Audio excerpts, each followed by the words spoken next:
Recorded live from the secret underground lair of Crimson Cowl Comics and Collectibles, this is the Crimson Cowl Comic Club Podcast.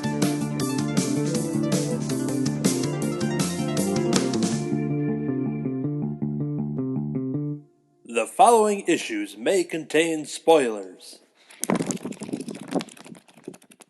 If you're gonna pick a fight with the king, you better make it a good one. I'm Anthony.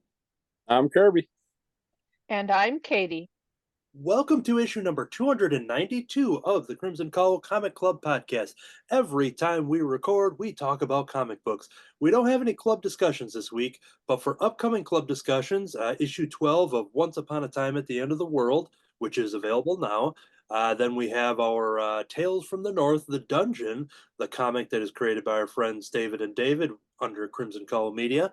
And then from DC Comics, the April Special, the one shot there, all about their monkey and ape characters over at DC Comics. And when we select future club discussions, that is through the previews catalogs, which we will be doing today. But the first segment is going to be weekly reviews. That's where we go back and forth, talk about the books that we've been reading, whether they're new, whether they're old. We're going to talk about them there. And then, as I mentioned, over in the news section, we will do, to catch up with the month here with a skipped week, we're going to do the Marvel catalogs, the DC catalog, and the giant independent previews catalog, independent publishers, the merchandise, the apparel, the collectibles, all of that stuff. So all of the February 2024 for April 2024 previews catalogs in the news. So that is going to be the agenda for today's club, and we're going to kick it off with the weekly review. So let's jump over to that segment right now. All right, for the weekly reviews, let's kick it off first with Kirby. What you got? I have Ghost Machine introducing Rook. This is it's basically, it's laid out to introduce all the new characters from all genres that are coming up here that came from our original stories like a year and a half ago.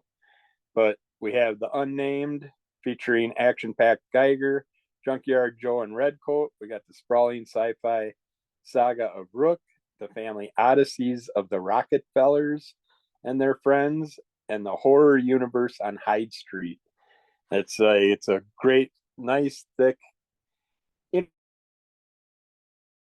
don't think you'd ever have to know anything about the little bits and pieces we've got from the past. You could jump on this and start fresh with it. It also gives you somewhere in here, it shows, I think that's it right there, shows you the timeline and all that, so that can get you caught up if you don't know anything about what they did in the past and stuff.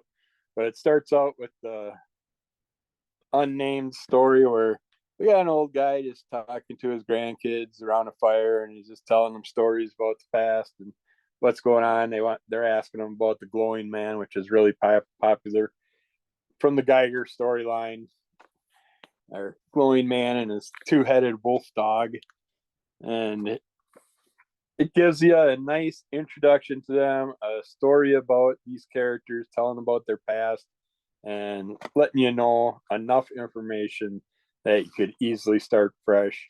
And then we get introduced to our Redcoat character, which he's a immortal that found out when he was back in the Civil War and got shot in the head, and all of a sudden it talks about many different times he got killed over different times and how he woke up and people were taking pieces of his clothes off him, or he woke up buried in the earth, or all the different events that happened when he came back from being immortal.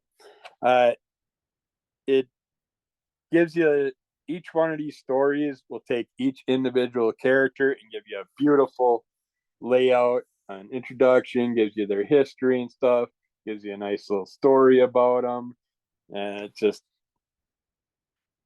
that alone would get you caught up with everything that you need to know from the past without enjoying the stories that they've given us. Then we get this Rook Exodus. A struggling farmer from Earth was given a second chance on the planet Exodus. World humanity. including the winged scavengers who plagued his crops. Now called Rook, the farmer became one of the wardens, those who wear helmets capable of commanding an animal species. But when the world's engine failed, the power of the wardens fell into the wrong hands. Those who could afford to or those who could afford fled, forcing those left behind to choose between trying to escape this war-torn world before its destruction or fighting to save it. Our Rook character has the bird-style helmet. I'm assuming that he's mainly going to be able to control crows. He's hanging out with his pig buddy, who has a couple pigs running along with him while they're dealing with a battle. And it was a fun and interesting. They're getting chased by a giant mountain lion of sorts or some type of panther. But it was really interesting introduction for me to him because I know nothing about this character yet. So I definitely want to know more about all the other characters that are going to be part of that world, their different helmets, what they deal with. And you can see it's kind of like a post-apocalyptic civilization, but they're on a different planet, so it just has that feel to me. But yeah, I was really excited with that character. It was just, and again, you got your different characters with all their little story bits and pieces. Then we got into Family Odyssey. Knew nothing about this. It's Ghost Machine's family universe that they have a bunch of different characters that they're apparently going to be coming out with. And this is kind of unique. It's a kind of quirky family. It seems like a few of them have special powers, and we're going to find out more about them in the future. It's like the one girl's obsessed with doing that string-like art. The other girl looks like she has some special witchy powers. We got an elderly lady that glows. I don't know if she's a ghost or not yet. And then her boyfriend or husband hangs out with her. They're just jamming out on a video game system and stuff in her. But they seem like really fun. It kind of leaves us all hanging. So I'm like, yeah, and I got to figure out where that's going. And then we get introduced to another group of characters called Hornsby and Hallow. But that's another just this basic looking family story that they're showing us. And it's basically Hornsby is like the devil character. Hallow is like a angel character, I'm guessing, because at one point we see a shadow for the boy and the girl. They're the main focus with the superpowers. Everybody else looks pretty normal. I don't know why my screen's doing it. I'm not moving at all. But he's got the angel under him, and she's got a demon-like image, shadow under her. So I'm guessing it's going to be kind of like a heaven and hell style storyline, but they're friends, but they mess with each other with their superpowers. So they're playing a game of baseball, and I don't think anybody else or any of the other kids around them even know that they have powers or anything. They're still kind of hiding it. And then this one surprised me also, this Hyde Street. I'm like, okay, I'm thinking Jekyll and Hyde style storyline. And in this one, it's basically, and it starts out giving you these old school advertisements with the x-ray glasses. Then you see a kid reading a comic book, the unnamed comic book, and he's getting, I do not know why that my screen does that. It's weird, but it's something on Shelley's side and I'm not used to using it.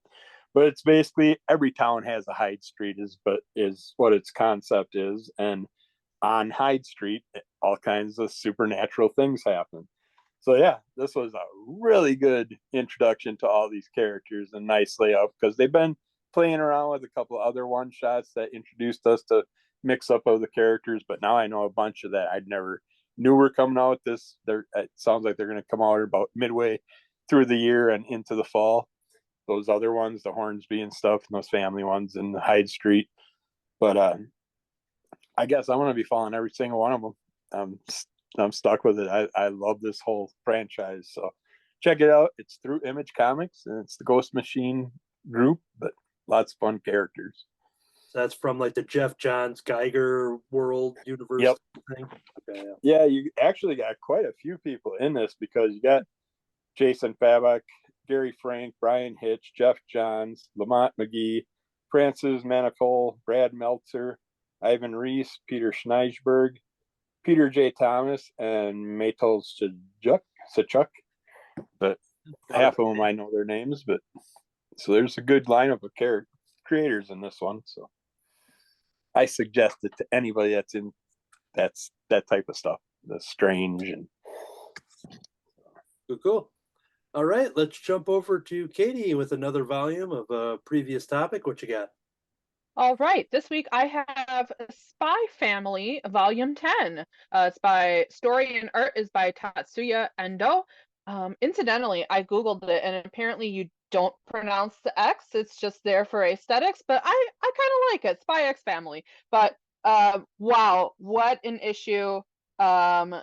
So many positive things to talk about. So just as an overview, this is a story set in a fictional country. It honestly reminds me quite a bit of like East and West Germany, where the two sides are in kind of a cold war with each other, and they are of course spying on each other, which brings us to our main character, which is Lloyd Forger. He is a spy known as Twilight, and he is a spy for West Dallas.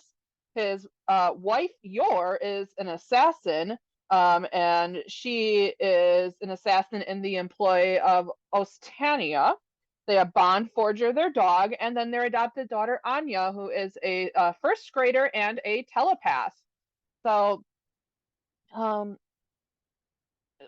they did so many cool things in this book. It's almost hard to know how to break it down. So we get Lloyd's backstory from the time he was a little kid, and the war hasn't happened yet. We're right at the breakout of the war, and how that then sets out the rest of his life. And so his village gets destroyed. He thinks all his like friends from school ended up dying.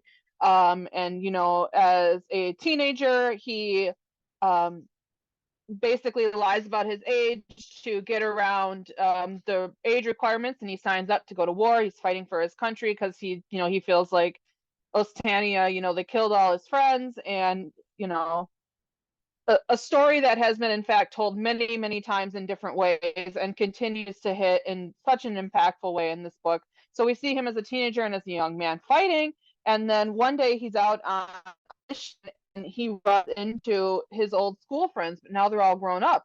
And he's like, oh my gosh, I thought you guys were dead. Like, I never saw you again after that day we had to leave town. Everybody had to evacuate. And he gets very emotional reuniting with his friends. And of course, they Chekhov's gun us, where he's like, oh, I thought you were dead. And they're all like, oh, no, not dead yet. And then they go on a mission, and then they end up dying for real this time. And Lloyd is totally, completely disillusioned and is really staring down the void and contemplating, like, what is even the point of all of this? Like, why are we at war? Like, it's so messed up that these young people died. And then he gets recruited and reported into special forces to spy for his country. And so he decides to take them up on their offer, which he can't really refuse, but he goes forward anyway. And because he feels like, well, maybe if we had better intelligence, or if we were in some way doing something that will give us an advantage, then less people have to die and we won't have to have wars. So he ends up becoming a spy, and he actually kind of sucks at it at the very beginning. So, we see him learning how to be a spy in his early mission, where they are basically setting up like a smear campaign and some counterintelligence against apparently an opera singer, because it's going to be a cultural exchange event between the two countries, and the spy agency is like, no, we don't want that. This is against our purposes. And Lloyd kind of is not great at spying, so he really gets put through the ringer, and his handler Sheila, who is a total baddie, really teaches him how how to be a better spy and to be observant and to be mindful of yourself and your surroundings. So we get a whole spy adventure with that, an excellent story, and see him grow into that role. And then we go to the present day, where we have Anya is at school. One day the bus doesn't come, so she's at school later, and basically one of the teachers puts her to work and is like, hey, while you're just standing here, why don't you come help me, carry this stack of books and sort these papers? And she says a line that I very much enjoy. Yeah, I'm kind of busy doing nothing. Sorry. Because, yeah. But he's like, well, I'll give you some cake if you come to this, I'll give you some cookies. She helps him out and they have a really interesting conversation. Keep in mind, Anya is a telepath, so she's also trying to get a read on this guy just as much as he is, hoping to connect with her and help her, maybe do better at school. Something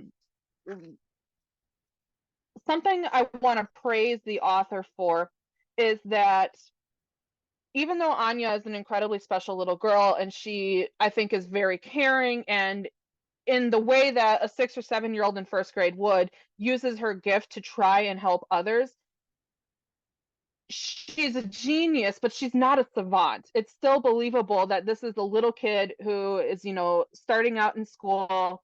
And even though she has this incredible talent that nobody else knows about, it's all still filtered through the mind of a 7-year-old girl. I want to praise this because very often when we have a superpowered person, particularly a child, they're just good at everything, right? And I think that works within genre conventions of the story, but this makes it all the more believable, and she's just much more sympathetic, I think, in that way, and that you as the reader connect with her. Because when you not be a telepath, you can remember being a little kid and like misunderstanding adults, or in your imagination this whole thing evolves and becomes different than what is going on in the reality of the world. And I think that makes her incredibly sympathetic to the reader and still allows her to relate to her classmates. So I want to praise the author because that's a very difficult thing to do.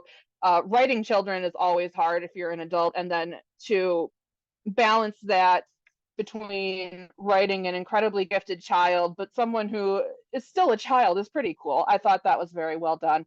And then our final set of stories involves Yor. So Yor goes out shopping one day to the department store, and another shopper has a big huge stack of packages, like so high she can't even see them, and they're all going to go tumbling down.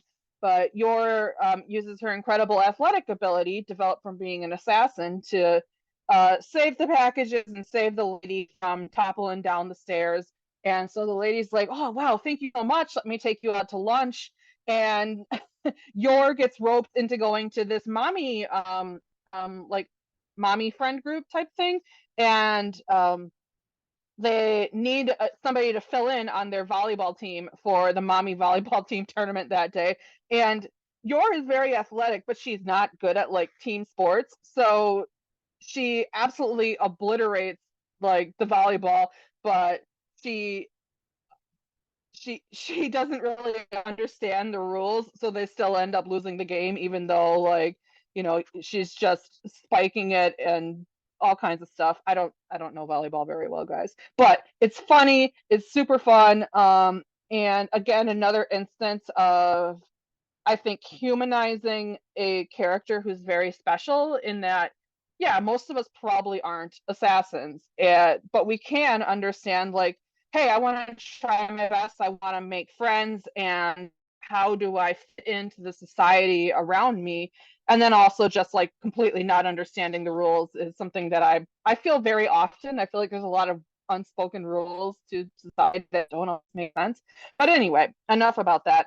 So the girls all go out for tea, and Yor ends up connecting with them as a wife and a mom, and we find out that the lady who invited her to all of this is Melinda Desmond, the mother of the child that they're trying to have Anya get close to for this whole mission. This whole mission has been about, hey, this family is like very big into politics, they're industrialists, and we need our spies, the Forger family, to get close to them and gather intelligence. Well, here we go. Now Yor was invited out to lunch by them.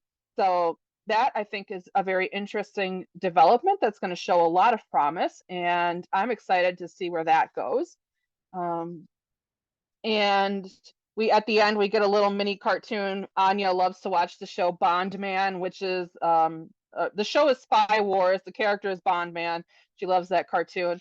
And then Frankie, Lloyd's assistant, takes Bond the dog to the dog park, and that was a fun little mini mission as well.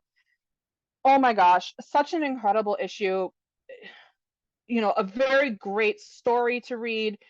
We're dealing with like big themes in here, you know, about like war and child soldiers, and like, is war inevitable? Oh my gosh. And, you know, the idea of like fitting in and what even is being normal anyway. And I think, as I said, the author did a really great job of balancing that and bringing a human element to a story that has been just very entertaining overall. And I thought they did a really good job with that. So I've really enjoyed this. I'm looking forward to volume 11, which will be coming in March. That's Spy Family, volume 10 by Tatsuya Endo. Check it out. Excellent. All right. My first one here is Mighty Morphin Power Rangers, The Return, issue number 1.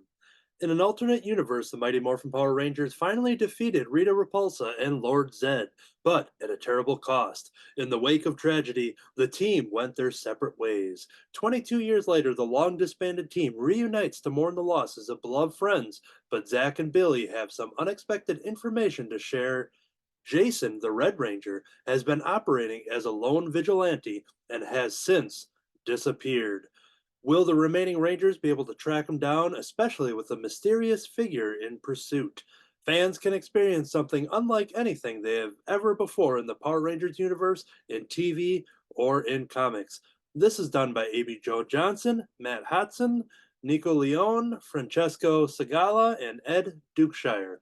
Okay, so when the original Power Rangers came out in the early 90s, I was kind of like an early grade school. I think I was a perfect age. I'm still on the hype of Ninja Turtles.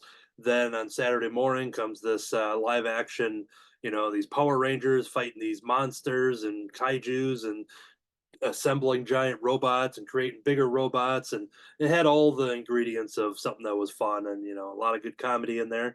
That is something, a franchise that I had kind of left in childhood. I never really kind of carried on. I didn't watch all 30 seasons with all the spin-offs and all that stuff like that. 30 sounds like a made-up number, but according to Wikipedia, it is 30 seasons of Power Rangers. I'm assuming that includes all of the other, you know, Mega Force. I don't know if that's a thing, but there's a lot of Power Rangers out there. And beyond the, you know, first handful of seasons with the, you know, mostly with the original cast, I didn't really carry on with the fandom. In comic books, Boom has been doing a lot of stuff with the Power Rangers. Club member Eric has brought up, he's a huge Power Rangers fan, and he has brought some of that stuff to the table in years past. I checked out the crossover books that they would do with the Ninja Turtles. Those have been a lot of fun. But this wasn't something I pre-ordered, and I was just looking on the shelf at the local comic shop, and I saw a new Power Rangers, but I happened to see Amy Jo Johnson's name. Amy Jo Johnson was Kimberly, played the original Pink Ranger from the series, and so I started flipping through it, and just like, okay, I'm getting a good vibe. I'm starting to see these characters that I remember from the first handful of seasons, but now in kind of like a modern day, you know, time has passed since that had happened. So I'm like, all right, you know what? Let me just give this a shot. This is an excellent comic book. I think a lot of Power Rangers fans are really going to dig this. They're most likely already picked it up anyways if you're a, you know, a hardcore Ranger fan. But this did a great job of telling a new story for someone like me who hasn't, you know, been keeping up with the Rangers, and it was done in a great way where while it says it's an alternate universe, but if you just know the knowledge from the television show, you can pretty much just kind of be like, you know, this is the version they're taking. Kind of like with some of the Buffy stuff, where you get, there's not a lot of drastic things that had happened in there where it's just like, all right, you got some, recognizable characters here and there. Um, I have no idea how this, what this compares to any current Power Ranger universe comic books, but I think if you're a fan of the TV show and you haven't picked up any comic books, this is a great start. So this is all set up with the idea that you have Billy, who is the Blue Ranger.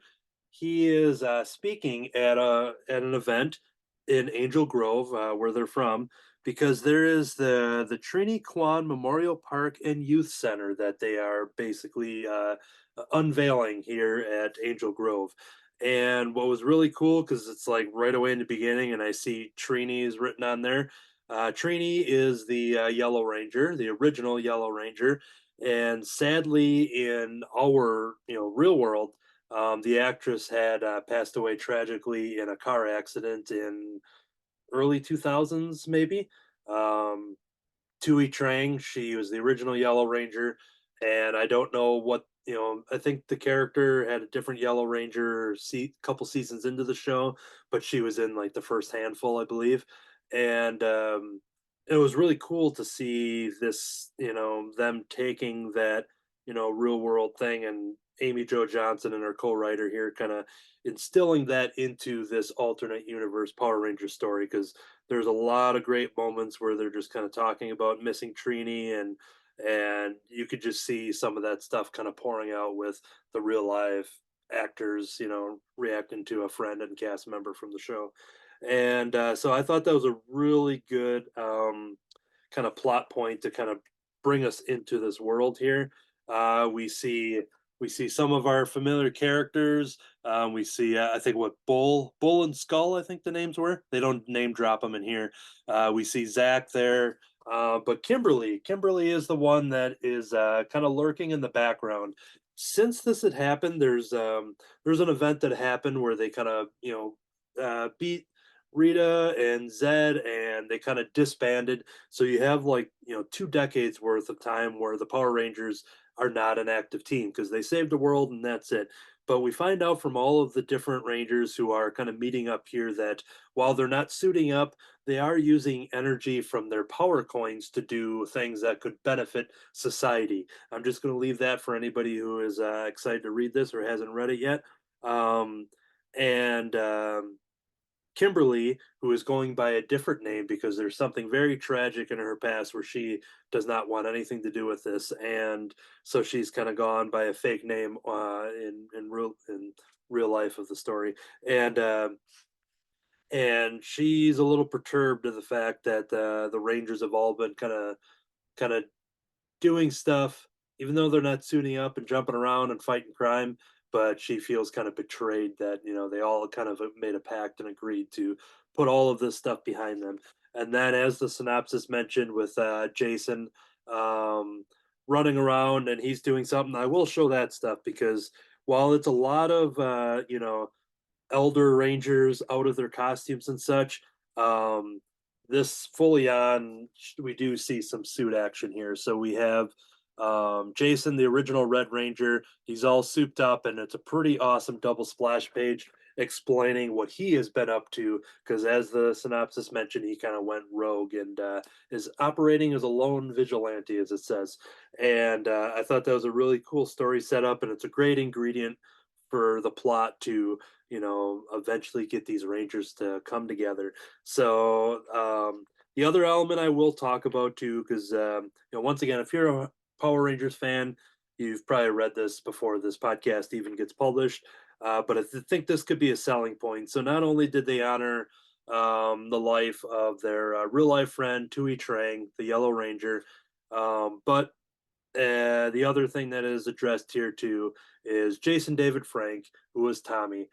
Jason, we had lost was maybe a year or two ago. It's still pretty fresh. Lost him to suicide in real life, and seeing the Rangers, the actors who played the Rangers in real life, and really kind of following them.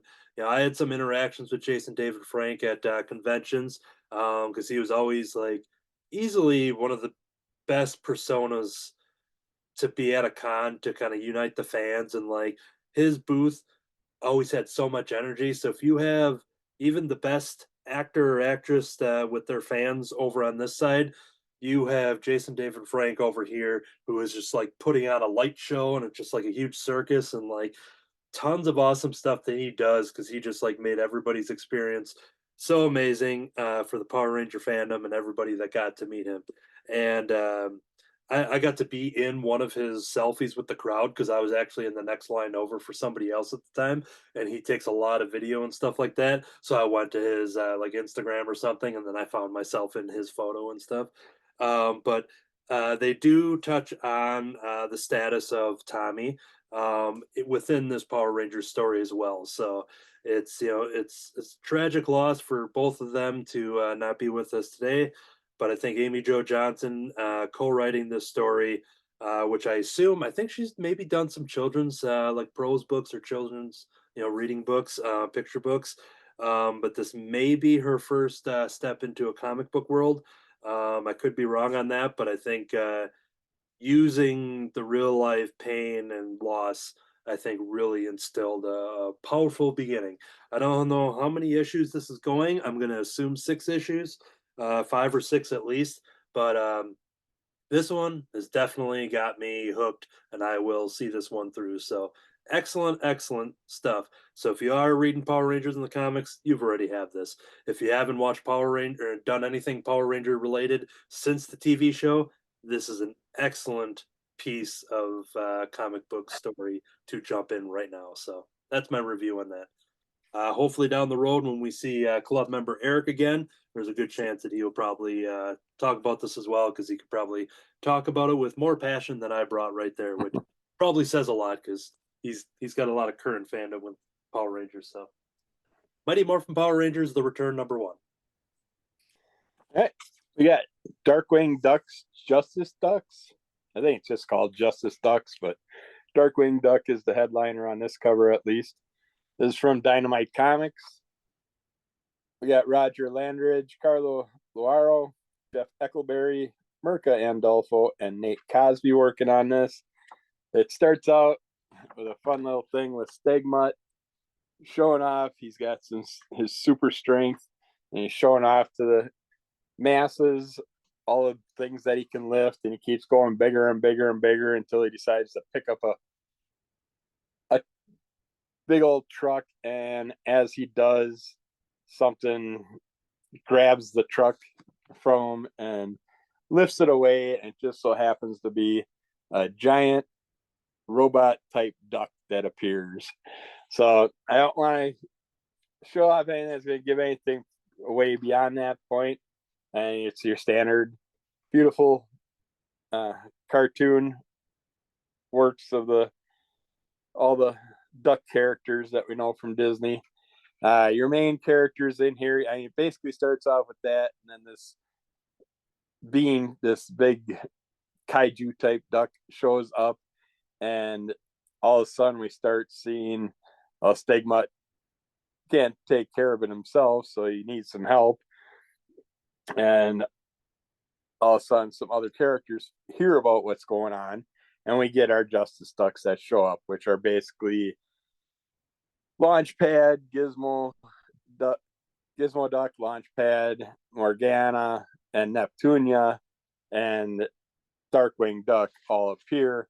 But I take it that we have our 4 characters, and Darkwing Duck's going to play like a Doctor Strange style thing. He'll pop in and out when they need an extra person or something to join in on the fight or whatever. But in this first issue, we get that character, that big kaiju character, that shows up, and then we find out when the other ducks show up to help out, we find out why that character showed up, what he's doing there, and we get to see the beginning of a group of characters forming together that are going to be a future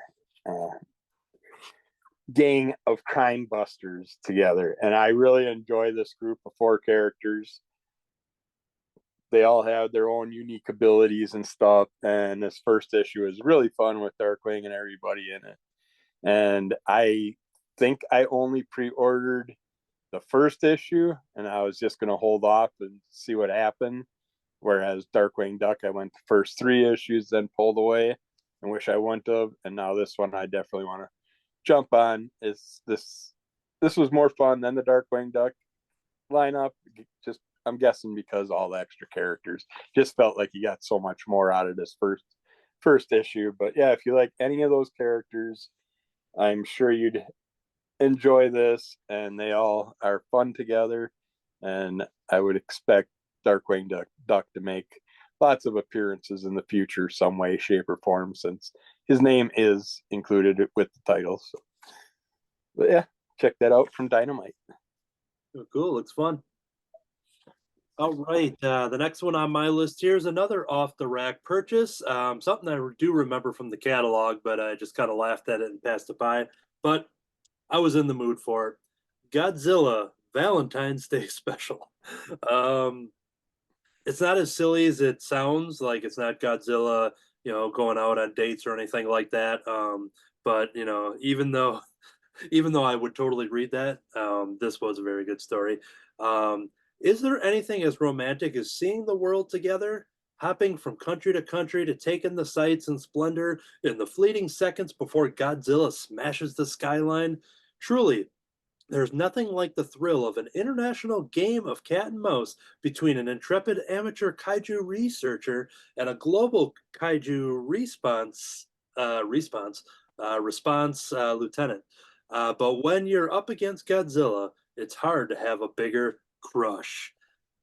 This is by Zoe Tunnel, Sebastian Perez, Rebecca Nolte, Joanna Natali, and David Mariotti. This was an excellent comic. It's a one-shot comic. I don't think I've read any Godzilla comic books. I think there is maybe some crossovers they probably have done with, other franchises, but I know there's a Justice League one going on right now and stuff. But I can't think if I've ever read Godzilla in a comic book. The last kaiju related one would be the giant cockju that I know, I talked about here on the podcast, and Kirby had read that one as well. So this one here is following a young woman who is basically just kind of going through her everyday job. She's a data entry level at I think like a cell phone company, and she's just in her cubicle, normal office thing going on, and right away, page number one, giant boom outside. We see some destruction as basically Godzilla is right outside the office building. And we see just Godzilla kind of pop up. And immediately we just cut to the wreckage. And the young woman, the star of our story, she, I forget what her name is in here, but basically she was knocked out. She survived this attack. And she's basically being the company is being downsized, and because of this attack, she gets an email basically saying, "Yep, due to the damage and everything with Godzilla, we're making changes in the company, and your position is not available. It's not useful anymore, and you will be paid according to the severance package included in your contract." And she's kind of reading that, and she looks very closely at that specific thing. We cut to a year later, she's in Singapore, and now she's basically driving around on her like a scooter bike or something, like a little mini bike, motorbike, and she is actually chasing around Godzilla. She's tracking Godzilla, and in my head, I'm thinking like, okay, she like finding places to go where she can like benefit from like Godzilla destroys this and she gets severance packages. That based on that, like her looking at that, I'm thinking like, oh, this is where this comic is going. It's not going that way, but basically her life experience of Godzilla eliminating her job led her to track him down and basically become like an expert tracker and researcher. And she's kind of putting out information and kind of trying to help protect people. She's following these patterns of Godzilla, and we see all of the other kaiju characters. That are all in the Godzilla world and everything, your Gamera and all that kind of stuff, and I think Mecha Godzilla. We see all of those characters in here as she kind of follows them globetrotting around the world, and she's looking at patterns. She's kind of knowing when they're going to strike. She's able to kind of get the information out and try to protect people. But all while this is happening, there's a sort of like a government agency that's going around because they're doing a very similar thing, except with like a military backing and funding and all that kind of stuff. Is they're basically just trying to kill Godzilla and these monsters. And there's some opposing views between our two leading ladies in this story. The one that's working for this military type association, and then our kind of freelance kaiju expert. And they're kind of clashing because one's getting way to the other, and they just kind of have what you kind of get the idea because they're right there on the cover. But they have this this kind of quote unquote hatred for each other, but there's a sense of like you again, and you can definitely see that there's a romantic thing that's kind of stirring in the air, and it's all related to Godzilla, and they both kind of ultimately have the same mission of wanting to protect people. But I wish I just had the name of our lead character here, but they don't say him too often. It's a lot of there's not like a lot of like dialogue amongst characters, a lot of inner monologue and stuff like that. But so yeah, I don't. Godzilla. Yeah, Godzilla. That was the name. Now our leading lady, I forget what her name is here, but anyways, she's the one that she's trying to protect the people more so directly, whereas the other people are trying to protect the people by just killing these things, and they all just have different ways of approaching Godzilla, and that leads to a romance. That's basically a big setup for it. There's a lot of stuff in there that I kind of left out, but if you want your Godzilla, your other kaiju action, you're getting a lot of that with this kind of background romance that's happening. And yeah, I thought it was a really good story. It was a really good one shot. Like I said, I thought it was going one way, which I thought would have been a funny idea of just being like, okay, how can I financially benefit from Godzilla taking out like insurance type of things or whatever. And that's where I thought it was going, but it made the person a little more uh, likable, I guess, in the sense that she wasn't doing that. But I thought it was going an extreme comedy way. But this was a lot of fun. Nothing is really as hilarious beyond the title, so that's kind of where the comedy stops.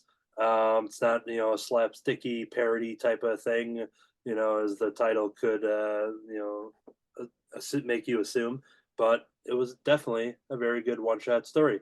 So that is Godzilla Valentine's Day Special. No skyscraper makeout sessions, huh? No, it's a little different than the kind of the graphic scenes we saw in that other kind of parody type book. That's a whole nother title. All right. My last one is Van Helsing Vampire Hunter. Yeah, I guess that is the full name. Issue 1. This one, I'll give the synopsis quick first. Yeah, return to the Victorian age for a classic tale in the life of young Liesl Van Helsing. To this day, the Van Helsing name haunts the waking hours of vampires throughout the world. But in the late 1800s, at the height of the War of the Night in Europe, a new yet forebodingly familiar evil is rising. I can't read today. And this time, even the famed vampire hunter may not be formidable enough to stop it. If you've never read Van Helsing with Liesl Van Helsing and you'd like to get it, I know it's a vast world of comics in the Xenoscope world. Lots of crossovers with all the other wonderful female characters they use in their world. This is a great jumping on point for anybody that would like to be fresh to it.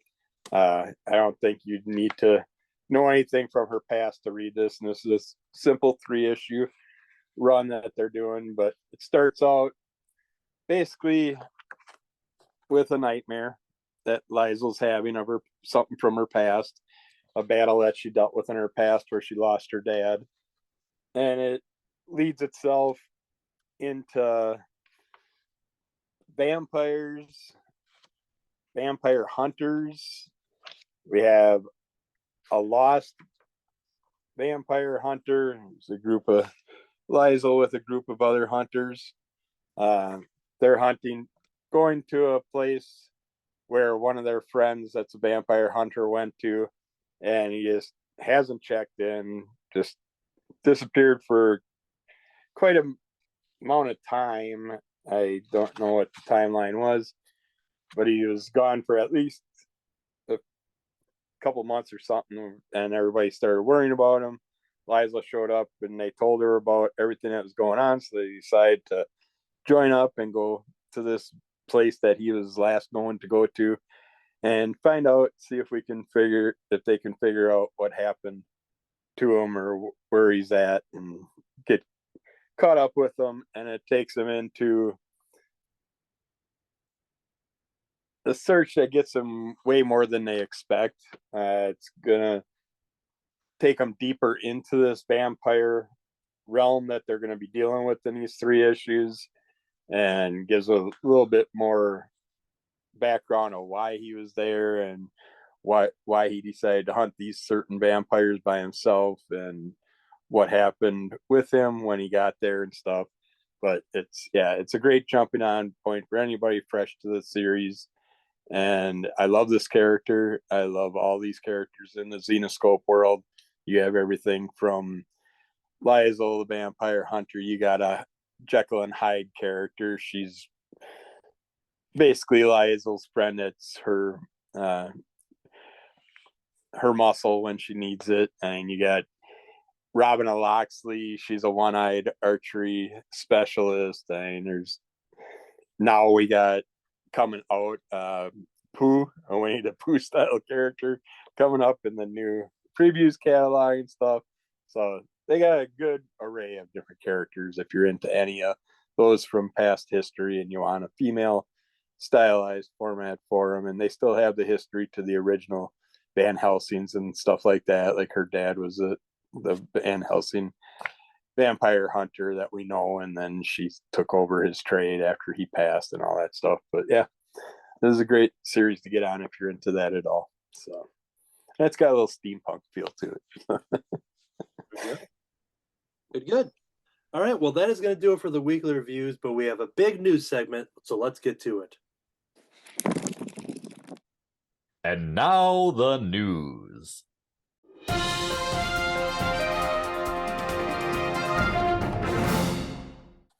Welcome to the previews preview. We're going to do all of the February catalog, starting with Marvel, jumping over to DC, then going to the giant catalog. So I will kick it off here with Marvel. This is the February catalogs for products coming out in April and beyond. As is a trend with the last couple times we've done this, my picks have been getting smaller and smaller, and I could not find anything that was like a brand new thing from Marvel that I'm getting. So I'm just going to spotlight the second issue of the Ms. Marvel miniseries, co-written by Aman Vellani. I really dug that first one. I talked about the first issue preview in the last month's catalog. So issue 2 is coming out, so I'm just going to spotlight that, and then we'll see if any of you guys have anything. So Kirby, anything from Marvel? Yes, you're showing the cover right there, but Blood Hunt is the new Marvel's big series that's coming out. I hate getting on big series runs because all the side things and stuff, but this is going to be vampire related. I got a lot of fun vampire covers that are going to probably come out, which will make me stupidly buy things that I wouldn't read normally. But I think I'm going to jump on the first. It's a 5-issue run for just the Blood Hunt part of it to see what it's all about. But the skies have gone dark. The sun hiding its face from the carnage to come. The children of the night, the vampires, have risen from the dark and hidden places of the world as one to drown the Marvel universe in blood. Earth's final night has fallen. Can even the heroes of this doomed world stem the tide of blood that is to come? So it's going to cross over all the characters, and we'll see where it goes. But for 5 issues, I think it can handle at least the main concept of the story. Yeah, I didn't really give this too much attention at first, but I haven't done like a Marvel event in a while, and yeah, maybe I'll end up picking this up. Just feel it's going to be like Marvel Zombies. I stupidly didn't get into it, and then I started picking at it, and I fell in love with it. Now I ended up spending a bunch of money collecting all of it. Yeah, they show some cool art preview pages there, and I was kind of looking at that, being like, all Yeah, right. I figured you'd like that image with her in it. Yeah, so Scarlet Witch. might be changed around. I think when it comes around, I may end up checking it out. So, all right, cool. Katie, anything from Marvel? Sure. So we have Darth Maul, black, white, and red. They did Darth Vader, black, white, and red last year. This is the #1 issue of Darth Maul, black, white, and red. I think I'm going to get the trade, but we're starting up this new series. It's written by Ben Percy. Art is by Stefano Raphael and Alex Maleev on the cover. Basically, a prison ship transporting a cult goes offline and off grid, and Palpatine sends Darth Maul to investigate, and then chaos ensues. This is going to be available on April 24th, 2024, and it will be $5.99. Check it out. Yeah, I've been jumping on all the black, white, and reds and stuff, and I'm not a big fan of Darth Maul, but I still want to read it, so I think I might wait for the trade like you too and pick it up, because I'm guessing it's going to probably be a 5-issue run too. Yeah, so. I betcha. All right, my next, you're done, right? Anthony, on Marvel? Yep. I have one more, but I figured we'd do a round, right? Okay, go ahead. My next one, I was surprised that they're coming out with a new run for Deadpool, because the last one I expected to go longer, but it didn't apparently. But we got Deadpool #1 starting up, and this has Cody Ziegler doing this. I don't know much about him, but I like Miles Morales and stuff that he's done with it. So we had a wild ride planned for the Merc with the Mouth, introducing a new terrifying new villain who won't stop until he catches Wade in his death grip.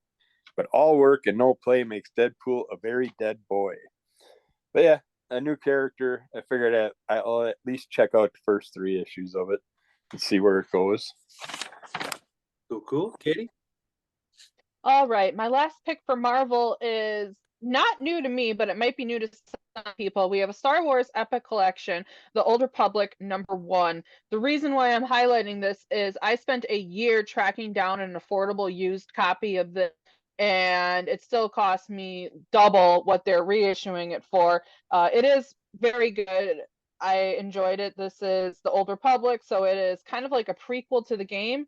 It's by John Jackson Miller, who is a Wisconsin author, so go support a local creative, if you will. It's going to be in shops on May 22nd, 2024, and it will be $45. If you are collecting these in physical form, you probably want to go ahead and pre-order this one, because they were pretty hard to find and outrageously priced for a while. But Star Wars Epic Collection, The Old Republic, Volume 1. Check it out. It is fun. Yeah, I remember you talking about that on the show, your journey and your hunt for all those. So. Kirby, anything left from Marvel? All right. This is just an example of one of the vampire covers that I'm debating on. I got a Spider-Gwen one that's coming out. That's cool. I picked up today. I don't know if I like it yet. I'm going to read it first, but they have Kid Venom #1 to 4 coming out. I got like a Kid Venom. I don't know if it's like a prequel or something. I'm like, I just picked up issue 1. How can it be coming out in 3 months? But this one, you got Japan 977. Kid Venom has made his presence known to the evil symbiotes, taking people and creatures hostage. But who else has their eye on Kentaro and his symbiote? The world of Kid Venom expands as new characters and dangers are revealed. Breakout manga creator Taigami continues his vision of Kid Venom in this brand new series. I just like this manga version of the character. That's why I picked up that issue today to check out. And then my last one is, oh no, that is it for me, because my last one was Darth Maul. Okay. We'll jump over to the DC catalog. Katie, you want to kick it off for us, rather? Sure. I took a look at the DC catalog. There's nothing that I'm interested in getting, but I'm open to a club pick. As always, we often find some pretty cool books that way, but nothing new from DC. Okay. The one pick I'm going to have, I had alluded to it earlier, but Justice League versus Godzilla versus Kong, the DC Universe's Legendaries Monsterverse, Justice League versus Godzilla versus Kong. This is the trade paperback version here, I assume, and yeah, so I didn't pick this. Oh, there's a hardcover version. I didn't pick this up originally, but with the upcoming, I love Godzilla -1. I saw that in the theaters. We have the next Godzilla Kong movie coming out at the end of March, and got some trailers for that. So I'm just kind of really hyped and in that kind of mode. So I think when this comes out, I'm assuming an advance solicit. Yeah, it comes out for June. But yeah, I'm gonna check out Justice League versus Godzilla versus Kong in hardcover edition. Yeah, I was surprised. I seen they have issue 7 coming out for that already. I was surprised it was even going to go that long. So yeah, and I'm guessing going to have 2 volumes at least. Yeah. But oh no, it looks like 1 through 7. Oh, okay. So that is going to be the final issue then. Huh. I Then I guess. might have to pick it up. We'll see. Yeah. All right, my only DC one is Harley Quinn 2024 annual. As you can tell just from the picture right there, Harley Quinn's got a little Squirrel Girl style look. I wonder why, because Erica Henderson's doing this. We got toot toot, ladies and germs. Don't you just hate it when you bust your butt left and right with no reward? Whether you're devoted to a life of heroism, villainy, or regular personism, everyone needs a break, which is where Harley Quinn 2024 annual comes in. 40 pages of luxurious, luxury, cruise-based comedy guaranteed to leave you feeling rested, relaxed, and ready to frickin' solve a maritime murder mystery. When Zatanna gets framed for a mystery on a cruise ship, old Shamluck Harley is on the case. But yeah, I was going back and forth, but the picture instantly grabbed me. I knew it was Erica Henderson. It's like, I gotta get it. So yeah, written and drawn by her, so that's cool. yeah, that's awesome. Yeah, so that's just normally on my list because I've been following Harley Quinn, but I didn't look into details. So yeah, cool. And I think Katie said that was it for DC. Yep. And I didn't have anything else flagged. Did you have anything else flagged? Nope. That was it. Okay, so we will jump into the giant catalog. I will kick it off. Okay, I'm going to start with my most anticipated first, which is actually the last in the catalog. I've got a bookmark here. This is from Random House Graphic. We're talking about Dr. Seuss graphic novel, Cat Out of Water, hardcover. Discover Dr. Seuss's whimsical world like never before in this colorful graphic novel companion to The Cat in the Hat. It's a normal day with normal chores for Sally and her brother until everything turns topsy-turvy when the Cat in the Hat arrives. With the whirlwind of fun and the hilarious but chaotic antics of Thing 1 and Thing 2, the day promises to be anything but boring. Yet Sally's wise pet, the fish, warns them about letting the cat stay. The question looms, can they wrap up their tasks before their parents return, or will the cat's zany escapades throw them off course? With brand new illustrations and easy-to-follow paneled storytelling, this graphic novel is an excellent bridge for kids transitioning to chapter books.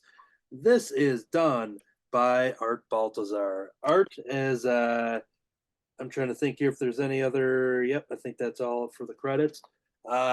This was big news that Art had revealed that he was working on the first ever Dr. Seuss graphic novels, and he did a bunch of different character sketches, and they liked his Cat in the Hat the best, and so they went with that. So this is something that is coming out in beginning of May, because I think it leads into Free Comic Book Day weekend, and he's been talking about on the recent live streams that they're hoping to kick off a signing tour at Oh Yeah Comics in beautiful downtown Skokie for that Free Comic Book Day. So there's a good chance that I am going to be there for that Saturday. The next Sunday, I got to be in Madison for a MightyCon show that I'm setting up in. So it's going to be a busy weekend. Yes. Oh, okay. Sorry. I just, I'm back. Hi. They happened to have an Oh Yeah podcast yesterday, and I caught it halfway through, and Art mentioned something about possibly something in Wisconsin that he's going to have to show up at. I'm curious if it might be Madison Icon or the following Milwaukee one.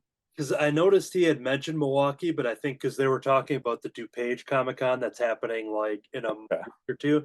And then he goes, I think there's a Milwaukee one, which was the one that we just had. I think that's because the Dr. Seuss people are putting him on like I think a 5-city tour that's going to start with Oh Yeah Comics in Skokie and end at Oh Yeah Comics in New York at their Harrison location, and in between there, they're paying him to fly out to other places. So he's kind of doing I think like a Midwest / East Coast little mini tour there. But yeah, I'm pretty sure it kicks off at at the Free Comic Book Day weekend in Skokie. Leading into that, I am going to reach out to him, see if he wants to be on this very podcast for Crimson Cowl Comic Club to talk about it. And based on the schedule, it's going to be one of those things that might serve it as a giant preview, unless we get him like the week after all that mess. But because I would much rather have it in person, but it seems like he's going to start that busyness right there. So he's going to be going crazy. So yeah, I'll reach out to him and see what he would prefer, whether we do it the week before or the week or two after. But either way, I'm gonna see if he wants to show up on the show for a special segment. So, anyways, Dr. Seuss graphic novel "Cat Out of Water," Art Baltazar, coming in May. Yeah, and I'll definitely be getting that one. So. All right, we got Teenage Mutant Ninja Turtles from IDW. Issue 150. I usually don't talk about the ongoing, but this one caught my eye. And I luckily picked up this nice little IDW catalog that came out. And it's like, I think this is the first time I've seen them have their own previews catalog. Yep. So I hope they keep up with that. But yeah, everything has been building to this double-sized celebration. And here at the end, we'll return to the start. Donatello has been searching for his future self to understand how he can fight Armageddon. Now, knowing where he is, or should we say when he is, Donatello is racing to his past to convene with his future. Can he get there and learn what he needs to before Armageddon eats the TMNT out of the timeline? This epic finale from writer Sophie Campbell and a roster of all-star artists pays off on years of IDW storytelling, reckoning with the history of the Turtles while also setting the stage for the next mutation of must-read TMNT comics. And I loved what they did with issue 100. So this sounds like they're going to play a little bit with that again. So I'm jumping on it. And they have a nice wraparound cover with not all probably, but most of the characters from the world. Yeah, I might just have to grab both covers because I love the other cover also. Yeah, there's Kevin Eastman variant as cover B, I believe. Yep. But yeah, there's I've been following it since a lot of us kind of like checked out that Road to 100, and I'm excited about this as well as what's to come because Jason Aaron has been announced as the new writer for a brand new Teenage Mutant Ninja Turtles #1 superstar writer. I know him mostly from all of his Marvel stuff, and when I heard that, I'm excited for this finale, and I'm excited to see what's to come in the new regime. And regarding that IDW catalog, I know in the last like half a year or so, we started seeing their section get less colorful because they wouldn't have any images posted in the solicits at all in the giant catalog. And it feels like maybe it wasn't so much like, oh, we don't have time to post these. Maybe it was the diamond thing where they just kind of that an image and everybody's kind of getting crunched and thrown away out of the opening spotlight and stuff. So yeah, now they have their own catalog while still also having a small list in the main catalog too. But this will be the one to check out for full details and art and stuff. Okay, Katie, any independent picks? I do, yes. So over from Dark Horse, we have Cat and Gamer, Volume 5. So Volume 4 is just days away from being released. It is by Wataru Nadatani. And the premise is a young lady who is named Riko Kozakura. She's an office worker, really keeps to herself. But at home, she really loves playing video games, and she ends up adopting a stray kitten named Musubi. And I don't think it's a spoiler because it is the cover image. It looks like Musubi is going to be getting a new kitty friend in Volume 4, and then Volume 5 has both cats on the cover, and it's just going to be um, following along in their life, how they learn to interact together, and as the description says, level up and gain XP. This has been such a cute series. It's super fun. It will be available on June 26, 2024, and will be $11.99. And then Volume 4 is releasing on February 27th, so just 10 days from when we record this episode. Check it out. It's been a lot of fun so far. Good. My next huge pick is Universal Monsters Creature from the Black Lagoon Lives, #1. This is a mini series. A new horror dream team resurrects one of cinema's most iconic monsters. I'm going to skip past all of the other praise here. Years after the events of the original film, journalist Kate Marsden hunts for a notorious serial killer in the heart of the Amazon. Hot on the trail of this madman, she soon encounters an unexpected new threat. But is it friend or foe, or is it simply the creature from the Black Lagoon? The creative team is awesome. Both of the picture drawn variant covers are awesome. And I was talking with Kirby, but they also have a blank variant cover, which I've already pre-ordered 3 of them because I at least want to tackle one of them, and I may get the other ones done by some artist if I don't also tackle other ones. I've been drawing a lot of creature, and I think it would be great. So I'm taking advantage of a pre-order price and getting some blank variants as well. So I'm all in for the Universal Monsters Creature from the Black Lagoon Lives #1. Kirby? All right, I'm gonna put these together, and I'm not gonna read all their synopsises because I kind of did a preview today of stuff. But we have Geiger #1 coming out. I don't know if this. I'm guessing it's the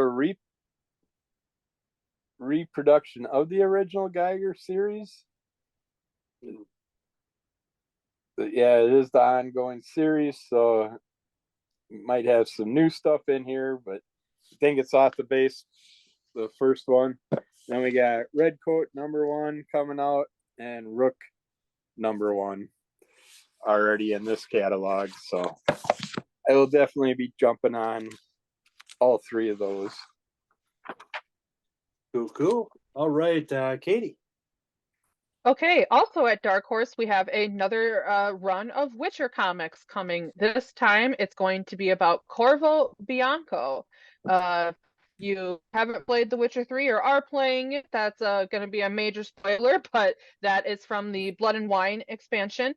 Block your ears, but Geralt gets gifted a mansion as part of his payment, and then at the end of the DLC, which is kind of like the end of this character's arc, your love interest from the game comes and moves in with you, and you retire from being a witcher for the most part and enjoy the good life in the sunshine, drinking wine, and occasionally still fighting monsters, which looks like is going to happen in this comic book. So it says, with Yennefer at his side, the routines of a witcher are eclipsed, but the stains of history are deep, and with blood and wine, every drop attracts those who want more. This features regular writer Bartosz Stizbor, a United States debut of Italian comics artist Corrado Mastanuoto, and Jorge Molina on the covers. I really enjoy these series. I usually grab them in trades. The most recent one was Wild Animals, and this will be available on May 8th, 2024, and it's going to be $3.99. There's a couple different covers, including a video game cover. That is The Witcher from Dark Horse and CD Projekt Red. Check it out. Okay, keeping it in Dark Horse, I am talking about Madman Library Edition Volume 6 hardcover. So far, we currently have 5 hardcover volumes collecting Mike and Laura Allred's like independent creator-owned works with Madman and other stuff spanning like 30 years. And originally it was going to be 6 volumes, and then it went to 5 volumes, and then they're like, you know what, we're doing 6 volumes still. And so volume number 6 is in the current catalog, which is going to dive into the graphic music and graphique musique, as well as like a Mr. Gum special, as well as the 3D special, um, which contains one of my favorite stories within the 3D special. But the other awesome thing that is included is their most recent creator-owned work, being X-Ray Robot. It's a mini series. I don't know if I ever talked about X-Ray Robot to anybody on this podcast before, but in issue number 3 of X-Ray Robot, I appear as in a cameo. I'm drawn into issue number 3, so that is now being reprinted into a hardcover volume. So I'm excited to not only get the 6th and, right now final volume until they make more stuff, but mostly because X-Ray Robot's included, and now I get to be grouped in with some of the work that they did at the start of their career, like with the graphic music stuff. So it just feels good to kind of be included, as well as having my favorite Madman story being in this collection too. So it's a win-win-win-win-win for me. So I am checking out the Madman Library Edition, Volume 6 hardcover, coming sometime soon. Maybe in summer, probably. All right, Kirby. We got a Hack Slash, Kill Your Idols. It's a one-shot. Slasher hunters Cassie, Hack, and Vlad are back with a one-shot collecting the all-new Kill Your Idols serial from the Image 30th Anniversary Anthology Series. When Cassie and Vlad encounter an unusual slasher, they're led to the front door of a cyborg former super soldier, Super Patriot. Now the horror continues, or horror hunters are drawn into a race against time alongside a lost super team in a tour of the gritty underbelly of the Image universe, featuring art from the original Hack Slash team, Stefano Casilli and Tim Seeley. Yeah, Super Patriot, that's part of the Savage Dragon world, so I'm curious if eventually we're going to get Savage Dragon put into the Hack and Slash world, hopefully. Oh, cool. Jump over to Katie.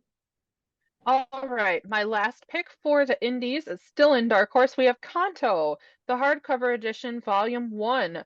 I have been wanting to read this series for years, since it first came out, I think in like 2018, and recently was like, oh yeah, I still wanted to read that, and was looking at the trades were hard to come by, so I don't know if they were like a Kickstarter thing, but I am super excited to see that they're being reissued. This is going to be Kanto, If I Only Had a Heart. It's written by David S. Boer, art by Drew Zucker and Vittorio Estone and Darron Bennett. So the premise is that Kanto's people have been slaves for generations, and they are forbidden to love, but Kanto falls in love with a little tin girl, and her mechanical clock gets damaged beyond repair, so Kanto goes on a journey to find her a new heart.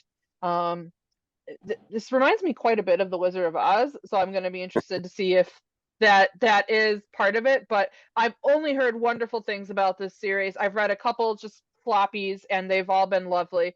I'm excited about it. It's going to be in stores on June 5th, 2024 for $29.99. Check it out and get your pre-orders in for Kanto, the hardcover edition, Volume 1. Alrighty. Over at Archie Comics, start your engines. Archie and Friends Hot Rod Racing. A brand new story kicks off this Need for Speed issue. In the race to save face, first appearance of Daisy Thunder of the Southside Serpents challenges Archie and his crew to a charity race throughout Riverdale. Can Archie prove that his souped-up jalopy can best Daisy's Hot Wheels? All that, plus more racing fun. I get all these anyways, but a brand new character of is it Daisy Thunder of the Southside Serpents, and looks like a lot of fun. Souped up jalopy. I mean, what more could I ask for? So I'm definitely getting that. Yeah, I'm getting that one too, because I just love the old school cars and all that stuff and the old racing format. But yeah, and same Kanto is I got teased with in a pre-comic book day, and he's a fun character. So yeah. All right, my next one was Drawing Blood. Yes. This is, oops. Series premiere. Kevin Eastman returns with a look into the roller coaster life of a successful comics creator. When you create a global franchise before you turn 20, what happens next? Welcome to the world of Shane Bookman, a cartoonist whose real life has become more absurd than any comic book. Figure I'll at least check out the first few issues, but Kevin Eastman. And that's all you got to say. That's on my list as well. My next pick here is something I first heard about, I think, on Franco's show when he had Chris Giarusso. I say that wrong every time. Gia Russo. I just have to split it up like that. Officer Clawsome, Volume 1, Crime Across Time.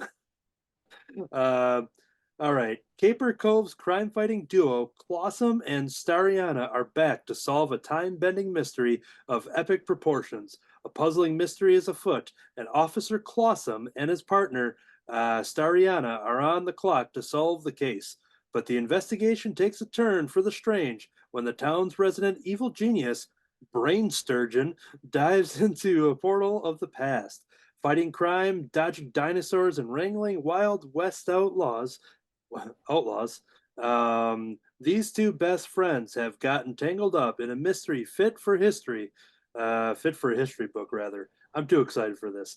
Will Caper Cove's favorite dynamic duo be able to save the future, or will they be stranded in the past forever? So this is Officer Clawsome. This alluded to the fact that this is a sequel to another Officer Clawsome. And so I'm going to go and seek that out. But this seems like something up my alley. It sounds like a lot of fun. And it's art by Chris Giarusso. That's how I'm going to say it from now on because it'll make it sound like I don't have trouble saying it. There we go. Kirby. This one I'm iffy on just because I want these, but they put such a high price tag on all the music books that come out. But we have Jimi Hendrix, Purple Haze. Yes. It's got a beautiful cover to it. A couple of nice covers to it. But it's done by Mellow Brown from Blade Runner Origins and DJ Ben Hameen. And Tom Mandrake is the artist. In a galaxy where a tyrannical force has silenced music and enslaved all life, Hendrix must embark on a perilous quest to find a magical talisman, powerful enough to unlock the incredible latent powers of his trademark sound. Like, the artwork's beautiful. I might have to bite the bullet and just spend a few extra bucks on one. And if it's going to be one, it's going to be Jimi Hendrix. So. I also thought that looked amazing. Yeah. Over at Keenspot Entertainment, Robot Plus Girl #1. A robot on the brink of adolescence wanders aimlessly through the city, ready to give up on life and donate himself for spare parts, until a girl stumbles across his broken, discarded body. In appreciation of her compassion and empathy, the robot attempts to help the girl out with a financial windfall. However, unbeknownst to him, I love unbeknownst, it's a great word. His procurement of funds brings unwanted conflict with the powers that be. As the girl tries to fix the robot's ethical oversight, he gets apprehended by unknown assailants and must now fight for the life he once wanted to give up on if he ever wants to see his newfound friend again. Brand new series. I'm not too familiar with the creator, but Mike White, creator of Penguin Random House's acclaimed graphic novel series Melly Bean. But I just like the idea of Robot Plus Girl, and I dug these designs that they offer on the covers. There's no like Matt Rogers or Troy Dungara attachment to this. This is me just being excited for something that sounds pretty cool. Happens to be from Keenspot. So, Robot Plus Girl #1. All right, I did a one shot on them, but we got Lester of the Lesser Gods is back with issue 1 from Eric Pohl and Gideon Kendall. And Lucky Yates is in here. We got combined twisted comedic talents to bring you Lester, of the Lesser Gods. Originally created as an unproduced animated short by Cowl a decade ago, the concept was revived when the two writers were looking for a comic project to work on. Lester, the LARPing son of Odin, wanders the post-apocalyptic wasteland after thwarting Satan's attempt to bring about the end of days. But can this hero of the downtrodden survive the battle arena of Will Fry, the Technomancer guy, with an alternate special edition cover but by Eric Powell? But yeah, that one shot was fun, so I'm looking forward to this too. Cool. I'm excited to add this to the collection because I seem to have a lot of roller derby related comic books and graphic novels. Even though I never really had any obsession beyond some things I've seen in movies, but I'm just kind of like a closeted roller derby fan without like ever actually really watching roller derby. But this is Blood City Rollers graphic novel from Labyrinth Road. Ice skater Mina is on a one-track path to Olympic gold and glory. That is, until she totally wipes out at her biggest competition and is kinda sorta kidnapped by undead kids on roller skates. Sucked into the high-stakes world of paranormal roller derby, she finds herself recruited, quote unquote, by a squad of vampires who need a human player to complete their team, just in time to save the league from losing it all. Between learning to play derby well enough to kick butt on the track, crushing hard on the dreamy team captain, and navigating the spooky rules of the supernatural, how can Mina go from striving to be a 10 alone to becoming one of 9 chaotic bodies, forming a perfectly imperfect team? There's a lot of information there, but it sounds like a lot of fun. I was, Blood City Rollers. I was drawn from that name, and then it started bringing in, vampire themes and such. So, the creator is V.P. Anderson and Tatiana Hill. Not familiar with them, but I will be when this book comes out. Blood City Rollers graphic novel. All right, I read from back in the 90s a few of these comics and really enjoyed them. I'm not going to read all the basics of all of them, but we have Nexus. They have 6 different comics coming out. You got Nexus, the newspaper strips, Volume 2, The Battle for Thun World, number 1. You got Nexus, the newspaper strips, Volume 2, The Battle for Thun World, number 2 through 5. And you have The Art of Steve Rude. And they're selling, well, The Art of Steve Rude will cancel off that list, but the other ones are all selling from 50 cents to $1. They got some discounted deal going for these. But if you want a fun character, travels the cosmos and with his special powers, saving planets and stuff, I don't know the full basis of that character because it's been a couple of years since I read that, but I know I really enjoyed it. So for that price, you really can't go that wrong. Okay, the last one on my list from this giant catalog, just kind of concluding how there's a lot of awesome stuff that I love from all different, realms of comic books and graphic novels. The Sheets Collection slipcase box set. I don't know how Brenna Thumler keeps making me buy the same books over and over and over and over again, but because they're awesome. So not only the trade paperbacks that came out, and then slowly coming out with the deluxe hardcover editions, and now they're putting all 3 paperbacks into slipcase, which normally I'm like, okay, I don't need to buy them again, but you know how you get those people in is when you design a new slipcase cover that has different art that you've never seen before across this trilogy. So I'm like, all right, Brenna, I guess I'm buying these books yet again.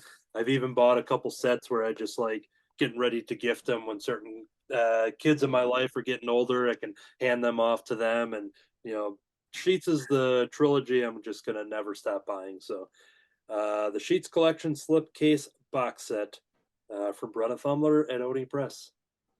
Yeah, I figured I might as well pick it up so I don't have to dig my other ones out if we do have her come on for an interview. So yeah, I was gonna reach out. I was going to reach out to her because we had talked about it at the end of last year.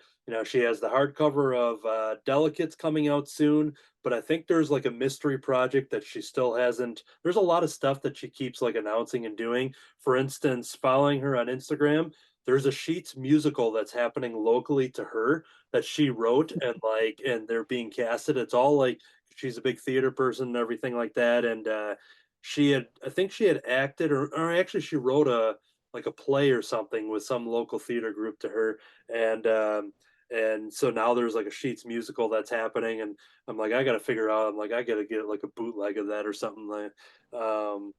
There's a lot of awesome stuff, so I got to reach out to her and see if there's a certain time of the year that will work out for her to promote whatever she's got coming out. Okay, you take it home with whatever you got. I don't know if I'm going to check it out yet. I'm still debating, but I mentioned it earlier and I just wanted to show it. But from Xenoscope, you got Pooh versus Bambi. It looks like it's the first male character of the Xenoscope world. So it's kind of got me interested. I might have to check it out. But yeah, Pooh versus Bambi, that just sounds fun. And then this last one that I'm also debating on checking out, I probably will get it, but I'm going to probably wait for the trade because it is 6 issues overall. We have Uncanny Valley #1, and it's done by Tony Fleeks, and I just been falling in love with this creator. I got hooked up through him through Local Man, and now interested in checking it out. But Oliver is a seemingly typical 12-year-old boy, except for a mysterious family history that seems to start and end with his mother, and unexplained powers, that is. He can do things other boys can't, to the point of landing him in some trouble. Baffled by the surreal cartoonish nature of his abilities, and followed by a murder of peculiar crows, the mystery behind Oliver's family history finally unfolds. It's done by Tony Fleeks and Dave Wachner, and they also mention it's kind of a reimagining of Who Framed Roger Rabbit, which I love. So yeah, with that cartoony style artwork, I think it can be a lot of fun. So I will probably have to wait for the trade, but who knows? Might at least check out issue 1 to make sure I like it. Cool. And yeah, I must have missed that Winnie the Pooh thing, so I'm gonna have to look into that as well because that sounds interesting. At least for a 1-issue checkout. Okay. And that is it. Good. That is going to do it. Even though we offered a lot of picks there, we definitely cannot cover everything. So we always recommend to go to your local comic book shop, ask for the previews catalogs. That way you can go through, see what's coming out. You can send your pre-orders in to your shop. They can have it ordered and have it set aside for you. So check that out, whether it's in store or your preferred online retailer. So that is going to do it for this show. And let me just get to the final plugs here. Upcoming events. We just had the Milwaukee Mighty Con for myself, David, and David. We all did very well, and I'll speak for myself on my side, though, is that it was an awesome turnout. Lots of people showed up. There was very little downtime. I was drawing some things on the side, and it took me like 3-4 hours to draw one little Sonic card because I kept like having to interact with customers and do transactions, which I'm very happy to do and set that art aside. But yeah, Kirby and Shelley were there, and I extend my thank you to them for showing the support, and to myself as well as David and David picking up some artwork, and then seeing some repeat customers and meeting all new customers. I do want to give a shout out to one couple who she was looking at my Winter Muppets cards, and I had a whole sheet of them. And she pointed out to one of the empty spots, asking if that was Kermit. I'm like, oh yeah, I sold Kermit back in December at the Madison Mighty Con. She goes, oh, she's like, otherwise I would have bought the whole set, and I wanted the whole set. And I was like, whoa. So immediately, without like thinking, I was really quick on it, where I'm like, well, I'll tell you what, if you are serious about wanting to buy all of this entire page, then I'll just draw you a Kermit and send it to you for free. So she was all in.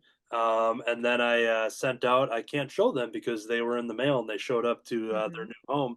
but I drew her a Kermit and a Beaker and a Fozzie. I haven't drawn Fozzie in a Oh, yet. So I gave some extra surprises there to show my thanks for wanting. That was my biggest like single transaction that's of somebody awesome. like just like looking at them and just being like right away being like, oh, I have to have all of these right now, and I'm like, okay, Mhm. let's make it happen. It was very sad to see him go. I have to just now look at those pictures that I had posted. Um, but yeah, it was super fun and got a couple people to request some things, gave some information out to say that I'm kind of slowly getting into like a commission thing that I would send, for Okay. them and everything to do little cards. But yeah, it was definitely awesome, and seeing the reactions to our tables there was just so much fun. The next show that I'm going to be doing is Sunday, March 10th, Comic Verse, another Comic Verse event. This will be at Lucky Dogs with a Z in Neenah, Wisconsin. So I will be there. No Davids this time, but I will be bringing copies of their comic book, their Tales from the North. I had asked if they minded if I would bring some copies with me when I do my solo shows. He was all for it. I wasn't sure if they would want to, be there in person when doing Mhm. that thing, but he was, very happy to send a couple off with me with some bagged with some sketch cards, so I could sell Mhm. those individually too, and help promote the Crimson Cowl Media brand. And then we will be back at Madison MightyCon Sunday, May 5th. That is Free Comic Book Day weekend, so get all your free comic books and support your local comic book shop. And then if you're in the area, come on down to MightyCon Madison Sunday, May 5th. Go to mightyconshows.com for information. While you're on the internet, just keep going to websites by going crimsoncowl.com for information and original web comics. Go to Crimson Cowl Comic Club on iTunes to subscribe, rate, and review to the audio version. But if you want more than that, if you're just sick of just listening to the audio and you want to see some of these visuals, some of the things that we hold up on the camera and the covers and the everything that happens, then subscribe to us on YouTube, Crimson Cowl Comic Club on YouTube for the full video experience. The Crimson Cowl, all one word on Instagram, Crimson Cowl Comic Club at yahoo.com if you want to reach out to us.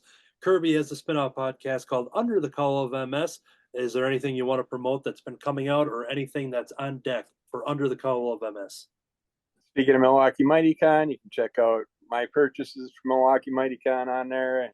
I'll be having a lot of individual reviews and stuff from all the different special creators that I came across this year.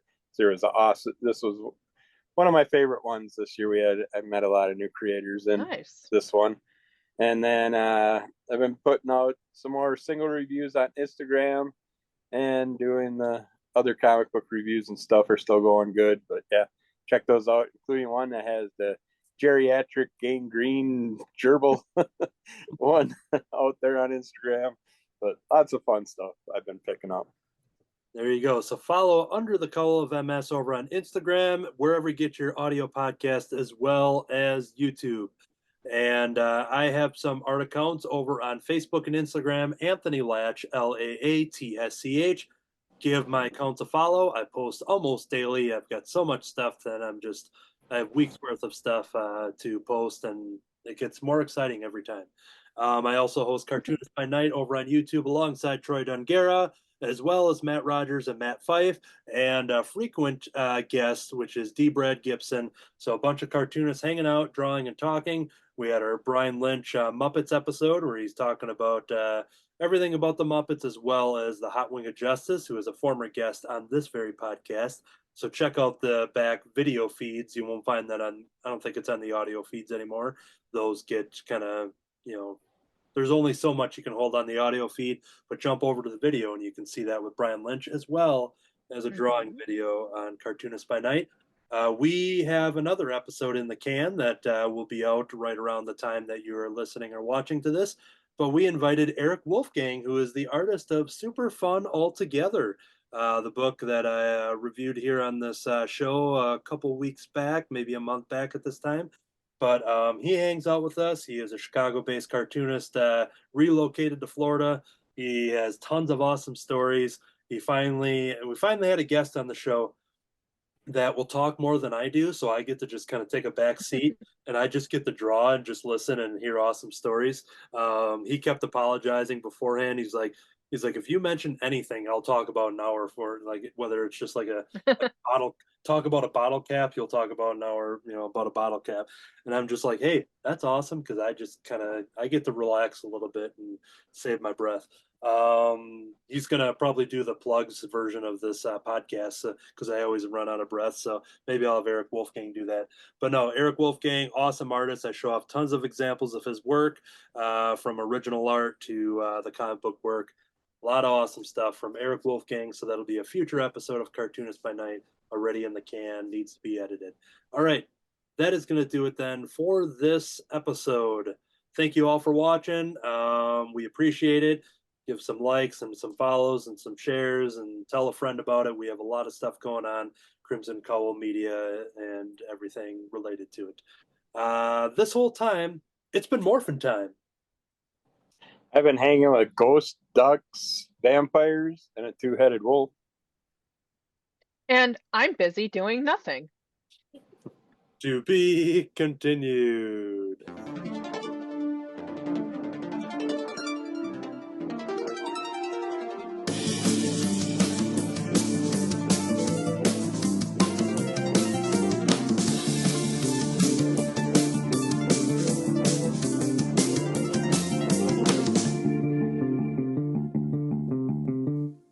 Thank you, Slimer.